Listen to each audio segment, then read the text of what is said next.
السلام عليكم ورحمة الله وبركاته. وأنا أتابع أحد مواقع التواصل الاجتماعي، مر علي مقطع فيديو شدني كثيرا. لماذا؟ لأن فيه قمة إنسانية وأبوة من رجل أمن، من شرطي، أتى إلى طفل وأنحن له وسلمه هدية في يده وهو واقف على الشارع.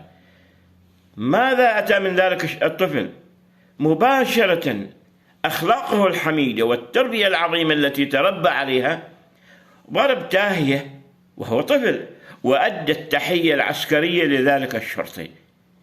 أيضا أتى الدور أيضا من الشرطي، رد له التحية والسلام كيفما حيا. تلك هي الأخلاق التي دائما وأبدا نتمنى أن تكون في مجتمعنا. تابعوا معي هذا المقطع ولكم الحكم. تابعوا معي المقطع، هذا هو الآن. انظروا كيف يتقدم الشرطي إلى هذا الطفل وكيف ينحني له وكيف يؤدي الطفل التحية العسكرية للشرطي، ومن ثم الشرطي يرد عليه التحية. لا أعلم إن كان المقطع قديم أو جديد، ولكن في كلتا الحالتين له تحية خاصة من الجنان للبهارات للاثنين. وسنقدم إن سمحوا لنا بهدية بسيطة متواضعة جدا من الجنان للبهارات.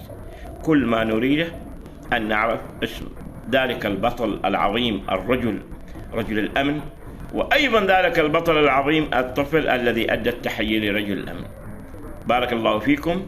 نتمنى أن يصل المقطع لهم وأن تصلنا أسماءهم وأرقامهم. بارك الله فيكم.